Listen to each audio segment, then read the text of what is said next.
తాకట్లో ఉన్న బంగారాన్ని విడిపించి ఆ రోజున మార్కెట్ ధర కట్టి మిగిలిన డబ్బును మీకు అందిస్తుంది కొమ్మూరి గోల్డ్. ఇంత ఒక హ్యాండ్సమ్ హీరోని మీరు పెళ్లి చేసుకుంటున్నారు అండ్ న్యాచురల్లీ చాలా మంది అమ్మాయిలు ఆయనకి లైన్ వేసి ఉంటారు, ఫోన్ చేసి ఉంటారు, ఫోన్లు ఫ్యాన్స్ రకరకాలుగా హీరోయిన్స్ తో వర్క్ చేస్తారు. అండ్ ఇండస్ట్రీ కొంచెం అంటే అప్పట్లో చెప్పేవాళ్ళు దట్ ఇండస్ట్రీలో ఆ ప్రాక్సిమిటీ వల్ల రిలేషన్షిప్స్ తొందరగా ఏర్పడిపోతాయని చెప్పేసి. అంతే కదా, హీరో హీరోయిన్స్ మధ్య కావచ్చు. అప్పుడే కాదు ఇప్పుడు ఎప్పుడన్నా అంతే అది. బట్ ఎప్పుడు మీరు ఇన్సెక్యూర్ ఫీల్ అవ్వలేదు ఒక స్త్రీగా? అస్సలు లేదు. అంటే మీ మీద ప్రేమ తగ్గిపోతుందని అట్లా లేదు, ఎప్పుడు నాకు అనిపించలేదు. నేను ఒకటి ఏంటంటే బేసికల్గా నేను చాలా స్ట్రాంగ్గా నేను చాలా స్ట్రాంగ్గా బిలీవ్ చేసుకుంటా ఒకటి. రెండోది బికాస్ నేను కరెక్ట్గా ఉంటే నన్ను వదిలి ఎవరు వెళ్ళలేరు. నా పిల్లలు అవనివ్వండి, నా హస్బెండ్ అవనివ్వండి, నా ఫ్రెండ్స్ అవనివ్వండి. నేను కరెక్ట్గా ఉన్నంత వరకు, నా సైడ్ నుంచి ఏ ఇన్కన్వీనియన్స్ లేనంత వరకు, నేను వాళ్ళని అర్థం చేసుకున్నంత వరకు, నేను వాళ్ళకి ఒక అవకాశం ఇవ్వనంత వరకు వాళ్ళు ఎలా వెళ్తారు? ఎక్కడన్నా ఏ రిలేషన్షిప్లోనన్నా ప్రాబ్లం వచ్చిందంటే ఏదో ఒక అవకాశం వాళ్ళకి కల్పించడం వల్లనే వస్తుంది. అది వైఫ్ అండ్ హస్బెండ్ అవనివ్వండి, పిల్లల మధ్య అవనివ్వండి, ఏమన్నా అవనివ్వండి. మనం అండర్స్టాండింగ్గా, మనం కాంప్రమైజింగ్గా వెళ్ళిపోతూ ఉంటే గొడవలే రావు. గొడవలు రానప్పుడు వాళ్ళు మనకి దూరం అయిపోతారన్న భయము ఉండదు. నేను ఎప్పుడు అదే బిలీవ్ చేస్తా, అదే ఫాలో చేస్తా. ఇంతవరకు నేను సక్సెస్ఫుల్గానే ఉన్నా. సో నాకు ఎప్పుడు కూడా ఇన్సెక్యూరిటీ అనిపించలేదు. అదే నేను చెప్తున్నా మీకు, రాజశేఖర్ గారి దగ్గర నాకు నచ్చింది అదే. ఆయనకి ఫ్యాన్స్, అమ్మాయిలు, అభిమానులు ఎవరున్నా కూడా నాతో డిస్కస్ చేయకుండా, నాతో చెప్పకుండా ఏ ఇష్యూ ఉండదు. ఒకవేళ ఒక అమ్మాయి ఫోన్ చేసి మీరు నా దగ్గరికి రండి అని అన్నా కూడా నాతో ఆయన చెప్తారు. ఇట్లా పలానా అమ్మాయి ఒక ఫోన్ చేసి ఇట్లా నాకు ఫోన్ చేసింది తెలుసా అన్నది కూడా. చాలా ఇన్సిడెంట్స్. అది ఒకరోజు అయితే ఆయన కంగారు ఒంగోలులో మేము షూటింగ్కి, అప్పటికి ఇంకా మా పెళ్ళి కూడా కాలే. బట్ అదే నేను చెప్పాను కదా, వి ఆల్వేస్ ఎప్పుడు అనుకునేవాళ్ళు మన ఇద్దరం పెళ్లి చేసుకుంటే బాగుంటుంది, కానీ పెళ్లి చేసుకోవడానికి అందరూ ఒప్పుకోవాలి. ఎవరికి ఎగెయిన్స్ట్గా అయితే నేను చేసుకోలేను అన్న కాన్సెప్ట్లో మేము ఉన్నప్పుడు నేను చాలా బోల్డ్గానే మేము లివ్ చేసామండి. మా పెళ్ళికి ముందు కూడా ఇప్పుడు మూవీస్ లైక్ నవభారతం, ఈ సినిమాలంతా యాక్ట్ చేసేటప్పుడు ఆల్మోస్ట్ మేమిద్దరు ఒకే రూమ్లో ఉండేవాళ్ళమి. పక్క రూమ్లు ఉన్నా కూడా మోస్ట్ ఆఫ్ ద టైమ్ నేను తనతోనండి. మేము ఇండస్ట్రీలో మేము పెద్ద టాపిక్ కూడా అయ్యాం. చాలా మంది మా గురించి మాట్లాడుకోవడం కూడా జరిగింది. పెళ్ళి అవుతుందో లేదో మళ్ళీ మన నవ్వుల పాలు అయిపోయామే 10 మందిలో అని నేను ఎప్పుడు అనుకోలే. నేను అంటే ఎక్కడ ఏ రోజు నేను అనుకోలే. మా మదర్తో కూడా, మా మదర్ చాలా బాధపడేవారు, మా ఫాదర్ బాధపడేవాళ్ళు. ఇట్లా ఏంటి ఇంటర్వ్యూస్ అంత పేపర్లో ఇట్లా ఇస్తున్నారు రాజశేఖర్, వాళ్ళ అమ్మాయి వాళ్ళు చెప్తే వాళ్ళని చేసుకుంటానని, మరి మీరు ఇద్దరు ఇట్లా తిరుగుతున్నారు అనేవారు ఆయన. సో నేను ఒకరోజు మా పేరెంట్స్కి చూసి చెప్పేశాను, మమ్మీ ఇంతే. తను అది నాకు ముందే చెప్పాడు. సో వెదర్ ఆయన వేరే పెళ్లి చేసుకున్నా చేసుకోకపోయినా, తను పెళ్లి చేసుకోకుండా మేము ఇలాగే ఉంటాం, మా రిలేషన్షిప్ ఇలాగే ఉంటుంది. There will be no change in ఆ రిలేషన్షిప్. బట్ అది ఇంకో అమ్మాయి వచ్చి ఉంటే అంటే అప్పుడు ఒకవేళ అమ్మాయి యాక్సెప్ట్ చేయకపోతే maybe we would have been good friends. అది తన ఇష్టము, ఆయన ఏం చెప్పుకుంటారో ఎట్లా చేసుకుంటారో అది అంతే. నేను అలాగే ఫీల్ అయ్యి, తను అలాగే ఫీల్ అయ్యారు. తను యాక్చువల్గా అట్ వన్ టైం చాలా ఒక ప్రపోజల్ అంతా ఓకే అయిపోయి, వాళ్ళ ఇంట్లో వాళ్ళకంతా ఓకే అయిపోయి, పెళ్లి రాజశేఖర్కి వేరే అమ్మాయితో అంతా ఫిక్స్ అయిపోయింది. ఫిల్మ్ ఇండస్ట్రీలోనే, నేను పేరు అయితే చెప్పదలుచుకోలేదు, నాట్ అన్ యాక్ట్రెస్. బట్ అంతా ఫిక్స్ అయిన తర్వాత కూడా వాళ్ళ బ్రదర్ ఇన్ అంటే Rajasekhar garu was not very happy. But వాళ్ళ బ్రదర్ ఇన్ వాళ్ళంతా కూడా వచ్చి నాకు చెప్పారు, I said fine, I'm prepared for this. Film ఇండస్ట్రీలోనే but not actress, not an actress. Sir అయితే నేను మెంటల్గా ఆల్రెడీ ప్రిపేర్డ్గా ఉన్నానండి. Of course it's going to, నాకు చాలా పెయిన్ఫుల్గా ఉంటుంది. బట్ ఈవెన్ దెన్ ఈ పెయిన్ నేను తీసుకోవడానికి రెడీగానే ఉన్నా. ఎందుకంటే నేను ఆల్రెడీ మెంటలీ ప్రిపేర్డ్, నాకు ఇది జరుగుతుంది అని చెప్పి.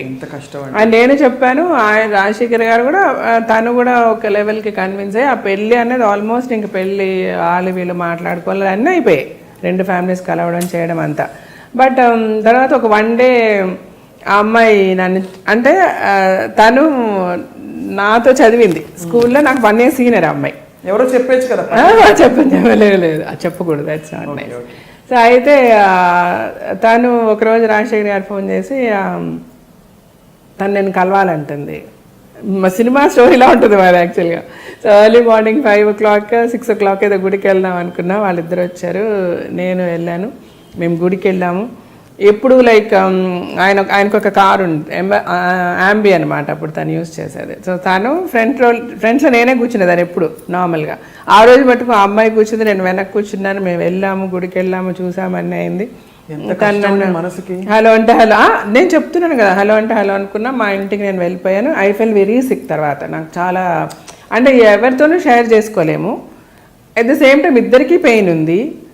నేనైతే చాలా ఫీవర్, హై ఫీవర్ వచ్చేసింది. ఒక 1 full day నేను రాజశేఖర్ గారికి కూడా ఫోన్ చేయలేదు. తర్వాత మా మదర్, షీఈ్ వెరీ అండర్స్టాండింగ్, మా మమ్మీ అయితే.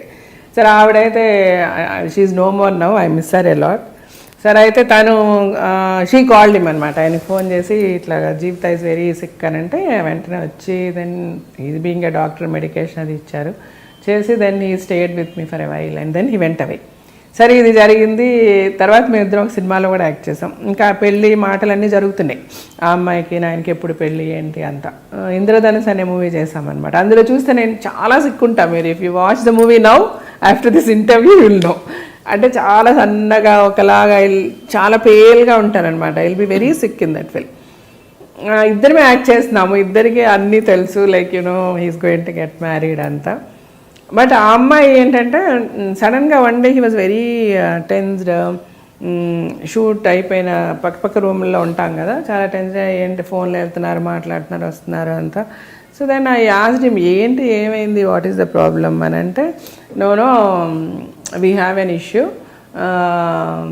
వాళ్ళ పేరెంట్స్, ఆ అమ్మాయికి నేను నీ గురించి చెప్పాను కదా, ఈ అమ్మాయి వాళ్ళ పేరెంట్స్కి చెప్పి, so then now she insist me that మన ఇద్దరు మీ పెళ్లి చేసుకోవాలంటే hereafter you should not, నువ్వు జీవిత గారితో మాట్లాడకూడదు, మీరు తనతో యాక్ట్ చేయకూడదు, ఇవన్నీ చెప్పారు మా పేరెంట్స్ చెప్తున్నారు. ఎందుకంటే అలా వదిలేస్తే అది మళ్ళీ ప్రాబ్లం అయిపోతుంది ఫ్యూచర్లో ఇలాగన్నారు. సో నేనైతే చెప్పేశాను చాలా క్లియర్గా, అది ఇంపాసిబుల్. నా లైఫ్ని మీరు డిక్టేట్ చేయొద్దు.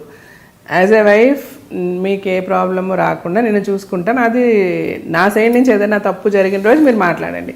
ఈరోజు మీరు వాళ్ళతో మాట్లాడొద్దు, వీళ్ళతో మాట్లాడొద్దు అని డిక్టేట్ చేయడం కరెక్ట్ కాదు. అండ్ నేను ముందే నీకు అమ్మాయి జీవితం తీసుకెళ్ళాను, మీకు పరిచయం చేశాను, మా రిలేషన్షిప్ చెప్పాను, అన్నీ నీకు చెప్పాను. అండ్ చదువుకున్న అమ్మాయి నువ్వు ఇట్లా చేయడం కరెక్ట్ కాదని నేను మాట్లాడుతున్నాను. నేను రైటా రాంగ్ అని అడిగారు ఆయన. I said right or wrong చెప్పే పరిస్థితులు అయితే నేను లేను. ఫస్ట్ ఆఫ్ ఆల్ మీరు ఏ డెసిషన్ తీసుకున్నా ఇట్స్ ఓకే నాకు, because you don't trouble yourself. మీరైతే ట్రబుల్ అవ్వద్దు, దీని గురించి ఎందుకు tension. Whatever you decide, మీ పేరెంట్స్ ఏం చెప్పారో అది చెయ్యండి అని నేను చెప్పాను. తర్వాత చాలా జరిగింది. నేనైతే తర్వాత మళ్ళీ కానీ నేను వెళ్ళి పడుకుని పోయాను. నెక్స్ట్ డే మార్నింగ్, ఆ రోజు నైట్ అంతా ఈయన మాట్లాడుతూనే ఉన్నారు ఆ అమ్మాయితో ఫోన్లో అని మా వాళ్ళు చెప్పారు, మా మేనేజర్లు వాళ్ళు వీళ్ళంతా.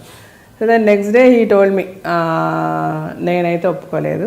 సో దెన్ వాళ్ళకి ప్రాబ్లం ఉందంట, అమ్మాయిని అమెరికా పంపించేశారు అని చెప్పారు. సరే ఓకే, మీరేం చేయాలనుకుంటున్నారంటే నేను అమ్మాయితో ఓపెన్గా చెప్పేసి, నువ్వు నీ పేరెంట్స్ నువ్వు డెసిషన్ తీసుకో.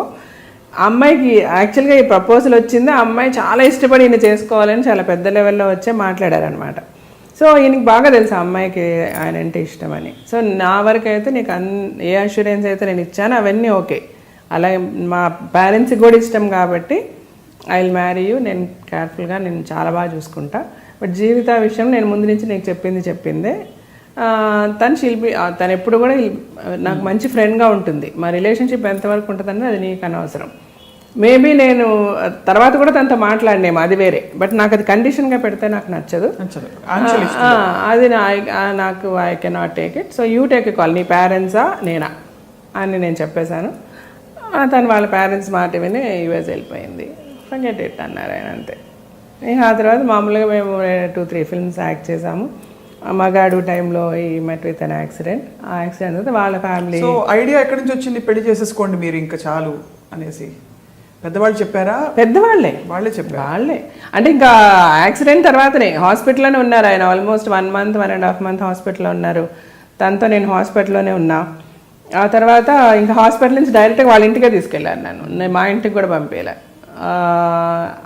వెంటనే పెళ్ళి అని అనుకున్నారు. బట్ ఆయనకు ఆల్మోస్ట్ 1 year అయింది కోలుకోవడానికి, రాజశేఖర్ గారికి. He was almost on crutches for about 7-8 months crutches మీద ఉన్నారు తను. అప్పుడంతా నేను వాళ్ళ ఇంట్లోనే ఉన్నా. టోటల్ ఇంకా తను టేక్ కేర్ చేసిందంతా నేనే, నాకే వదిలేశారు మొత్తం.